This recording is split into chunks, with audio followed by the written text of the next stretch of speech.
So we're coming to another junction point in the book of Genesis, and as has happened before with Isaac and Ishmael, we have a separation of the chosen line of the promised son and the other line of those who were born into the family but are not the chosen line. And so Genesis 36 records for us the family of Esau. So it's a long list of names, but there are a few lessons for us to learn as we go. This is the account of the family line of Esau, that is Edom. Now, he'd been renamed Edom when he'd wanted the meat, and the descendants of Esau are going to be called after him then, the Edomites. And let's bear in mind that Moses is writing the book of Genesis, and Moses and the people of God, as they return to the promised land, on their way are opposed by the Edomites, and the Edomites continue to be a threat to them. So this is helping them understand where this people group has come from. They are the descendants of Esau. This is why they're against them, because they follow in the ways of Esau, despising the blessings of God and chasing after the things of this world. Esau took his wives from the women of Canaan, Adah, daughter of Elon the Hittite, and Aholibamah, daughter of Anna and granddaughter of Zibeon the Hivite. Also Basemath, daughter of Ishmael and sister of Nebaioth. Adah bore Eliphaz to Esau, Basemath bore Reuel, and Aholibamah bore Jeush, Jalem, and Korah. These were the sons of Esau who were born to him in Canaan. So a reminder that he'd taken Canaanite wives, but then also a wife from the unpromised line of Abraham through Ishmael, and these are the children that are born to him. Esau took his wives and sons and daughters and all the members of his household, as well as his livestock and all the other animals and all the goods he had acquired in Canaan, and moved to a land some distance from his brother Jacob. So not only has he married Canaanite wives, which puts him outside of the family of God, if you like, he now moves out of the promised land. He leaves the land that has been promised to the family, indicating where his heart and his place is. Their possessions were too great for them to remain together. The land where they were staying could not support them both because of their livestock. So Esau, that is Edom, settled in the hill country of Seir. This is the account of the family line of Esau, the father of the Edomites, in the hill country of Seir. These are the names of Esau's sons: Eliphaz, the son of Esau's wife Adah, and Reuel, the son of Esau's wife Basemath. The sons of Eliphaz: Teman, Omar, Zepho, Gatam, and Kenaz. Esau's son Eliphaz also had a concubine named Timnah, who bore him Amalek. These were grandsons of Esau's wife Adah.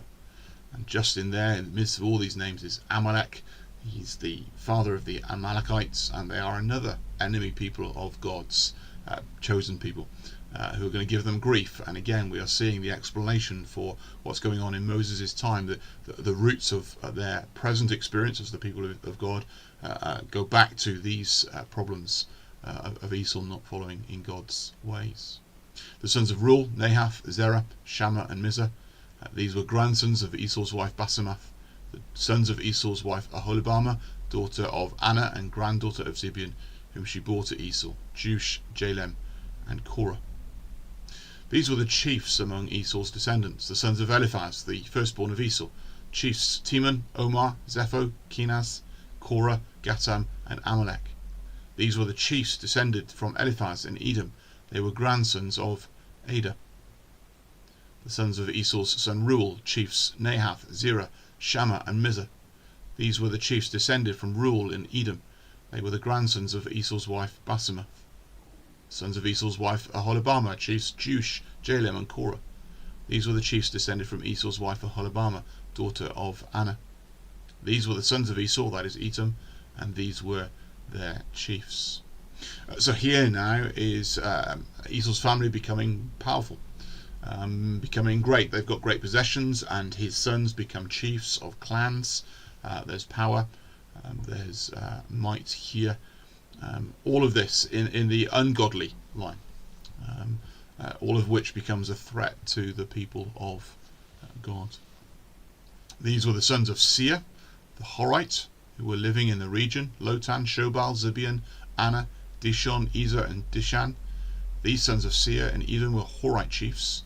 The sons of Lotan: Hori and Homam. Timnah was Lotan's sister.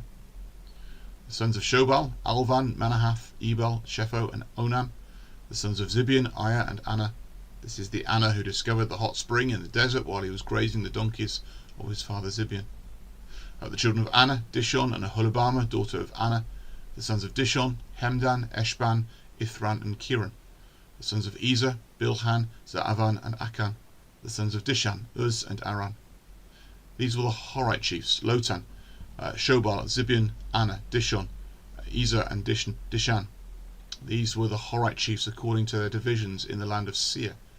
These were the kings who reigned in Edom before any Israelite king reigned. Bela, son of Beor, named king of Edom. His city was Dinhabah. When Bela died, Jobab, son of Zerah from Bozrah, succeeded him as king. When Jobab died, Husham from the land of the Temanites succeeded him as king.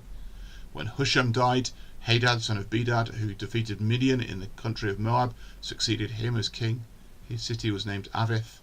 When Hadad died, Samlah from Masrekah succeeded him as king. When Samlah died, Shaul from Rehoboth on the river succeeded him as king. When Shaul died, Baal-Hanan, son of Akbor, succeeded him as king. When Baal-Hanan, son of Akbor, died, Hadad succeeded him as king. His city was named Pau, and his wife's name was Mehatabel, daughter of Matred, the daughter of Me-Zahab. These were the chiefs descended from Esau, by name, according to their clans and regions: Timnah, Alva, Jetheth, Aholibamah, Elah, Pinon, Kenaz, Teman, Mibzar, Magdiel, and Iram. These were the chiefs of Edom, according to their settlements in the land they occupied. This is the family line of Esau, the father of the Edomites. So those Horite kings that were listed, and there's a whole range of them, were in the land that Esau then came and occupied. He by the power of his sword, became influential in that area and conquered. Now it's interesting, all of this is a list of names and helps explain some of the problems that God's people under Moses are facing, and where those problems came from. But actually it's also showing that the fulfillment of the promises of Scripture in Genesis 25. I've forgotten her name now. Rebecca, Isaac's wife, is told that 2 sons are in her womb, 2 nations. These sons are going to lead 2 nations. When Esau loses out on the blessing and asks for some blessing from his father tells him that he's going to live by the sword, and he's going to become great in that sense. He's going to throw off his brother's yoke. When he came to meet Jacob in the previous chapter, he had 400 armed men. Already he's beginning to become powerful. It reminds us that in this world, those who have strayed from God's purposes can still know prosperity and might that becomes a threat to God's own people. And so Moses and the people of God at the time that Moses is writing are being reminded of where this has come from. It's come from those who once were under the umbrella of God's purposes and plans in the family, but in choosing not to follow God by faith, they have now become opposed to God's people. It's a challenge to us. There are those who are opposed to God's people today, and sometimes we can see where the problems have come from in the past.